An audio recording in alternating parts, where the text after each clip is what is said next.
டேய் தங்கமே, காலையிலே 7 மணிக்கே வேலை.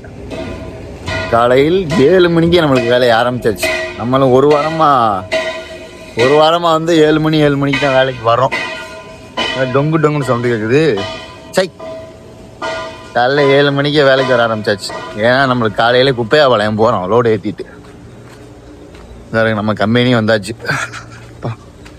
இதாங்க நம்ம குட்டி பையன் தம்பி வந்துட்டு வரும்போது பண்டியாக இருந்தான். இப்போ ஆளை ஹீரோவாக மாற்றி வச்சுருக்கேன். கஷ்டப்பட்டு மாற்றிருக்கேன் போட்டு, இதையும் வாங்கி போட்டு. எல்லாம் எங்கள் ஓனர் தான் காசு கொடுத்தாரு வாங்கிக்கன்னு சொல்லி. இதுக்கு முன்னாடி இருந்த டிரைவர்லாம் பண்டியாக இருப்பாங்க நினைக்கிறேன். வண்டி தெளிவு ஒரு பொருள் வாங்கி போட மாட்டேறாங்க வண்டிக்கு. நீங்கள் உடனே பிள்ளாராமன்னு நினச்சிடாதீங்க. அவனுக்கு எனக்கு சம்மந்தம் அல்ல. வீடியோவில் வரீங்களா? பாருங்க, காலையில மங்களகரமா இருக்காருங்க எங்க அண்ணன்.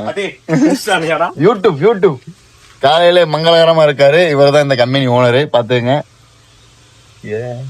நம்ம வந்து மாறியாச்சு. நம்ம வந்து இனிமே கெட்டார்த்த பேசுறது இல்லை. நீங்க தான் சொன்னீங்க பேசக்கூடாதுன்னு. பேசுறது இல்லை. இப்போ யூடியூப்ல வந்துட்டு நாங்க வீடியோ போட்டுக்கிட்டு இருக்கேன். நம்ம டெய்லி என்னென்ன பண்றோம்னு வீடியோ போடுறோம். நாங்க வந்து இப்போ வந்து கிளம்பிட்டோம். அண்ணனும் காலையில என்னைய மாதிரிக்கதான் காலையில 7 மணி 6:30 வந்திருப்பாருன்னு நினைக்கிறேன். எனக்கு 1/2 மணி நேரம் முன்னாடியே வந்திருக்காரு வேலைக்கு. நம்ம வந்து நீங்க இந்த வண்டி தான் எடுத்துட்டு போறோம். குப்பையாபாளையனே, வண்டி வர்றதுக்கு 2 மணி ஆயிரும். 1:30 மணி 2 மணி ஆகும் மேக்சிமம். உள்ள விட்டுங்க. நான் வந்துட்டு அங்க வெளில நிப்பாட்டிக்கிற வேலை இல்லை, வெளியில தான் போகணும். முதல்ல வந்ததோட வண்டியை சுத்தி பார்க்கணும். ஏதாச்சும் நாய் படுத்திருக்கா பூனை படுத்திருக்கான்னு. வந்ததோட புளுத்திட்டு வண்டி எடுத்தா புளுத்தி போயிடும். முதல்ல வண்டியில் என்னென்ன இருக்குன்னு பார்க்கணும். சுற்றி வேற 4 டயரையும் பார்க்கணும். இருக்கா, காற்று இருக்கா, நைட்டு ஏற்றி வச்ச லோடு எப்படி இருக்கு. இந்த டயர்லாம் உட்காந்துருக்கு பாருங்க.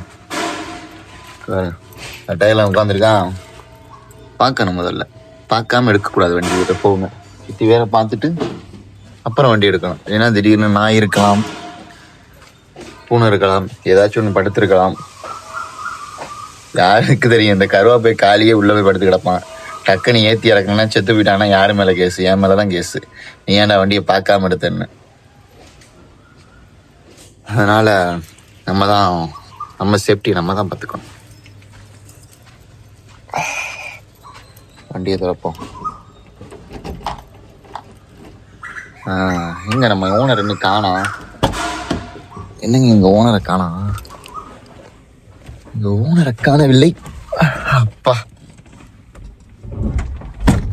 வண்டிக்கு வந்தாச்சு. நம்ம வண்டிக்கு வந்துட்டோம். இது நேற்று போட்ட வேப்ரிட்ஜ் ஸ்லிப்பு. இருக்கு. வேப்ரிட்ஜ் ஷீட்டு. நிறைய பேருக்கு நிறைய ஊர்களில் வேப்ரிட்ஜ் எதுக்கு இருக்குன்னே தெரியாது. வேப்ரிட்ஜ் பற்றியே தெரியாதவனுக்கு தான் இது வெயிட் போடுறது தம்பி. நிறைய பேருக்கு அது என்னன்னே தெரியாது. எனக்கே சின்ன வயசுல அது என்னன்னு தெரியாது. விறகுலாம் ஏற்றிக்கிட்டு இருப்பாங்க. எதுக்கு நீங்க விறகு ஏற்றிட்டு அதில் கொண்டு போய் லாரி ஏற்றுறாங்க அப்படின்னு தோணும். ஆனா இப்பதான் தெரியுது அதில் நானே ஒரு 100 தடவை ஏறி இறங்குறேன்னு. ஒரு நாளைக்கே 2-3 தடவை ஏறி இறங்க வேண்டியதா இருக்கு. செக் அதெல்லாம் பழைய பில்லெல்லாம் எடுத்து முதல்ல வண்டி எடுத்து அங்க வைக்கணும். எரிச்சலா வருது. பழைய கில்லு அது இதுன்னு அவ்வளவு கிடக்கு வண்டிக்குள்ள. அவ்வளவு கிடக்கு.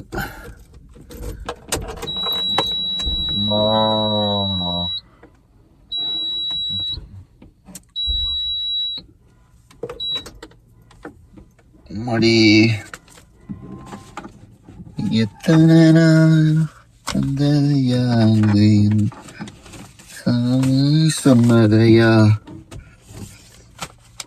அடிச்சு போகும் துளையும் இந்த கதப்பவாசம் கொள்ளுதையா. ஏய், காலையிலே நல்லா இருக்கிற மைக் இருக்கலாம். காலையிலே கொஞ்சம் பார்க்கறதுக்கு கொஞ்சம் பிரைட்டா தெரியுற மாதிரி இருக்கேன். குளிச்சுட்டு வந்தேன், வேற எதுவும் இல்லை. காலையில நல்லா கும்முன்னு குளிச்சுட்டு வந்தேன். நல்லா மைசூர் சாண்டில் சோப்பு போட்டு. நீங்க என்ன சோப்பு யூஸ் பண்றீங்க தம்பிங்களா? தங்கமே, மைசூர் சாண்டில் தாண்டா இப்போ வரைக்கும் யூஸ் பண்ணிட்டு இருக்கேன். ரொம்ப வருஷமா மைசூர் சாண்டில். அண்ணா இதா வரேன்.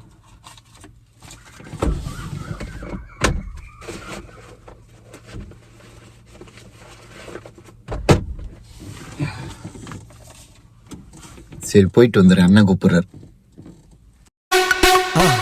மறக்காம சர்ப்ரைஸ் பண்ணுங்க. தேங்க்யூ.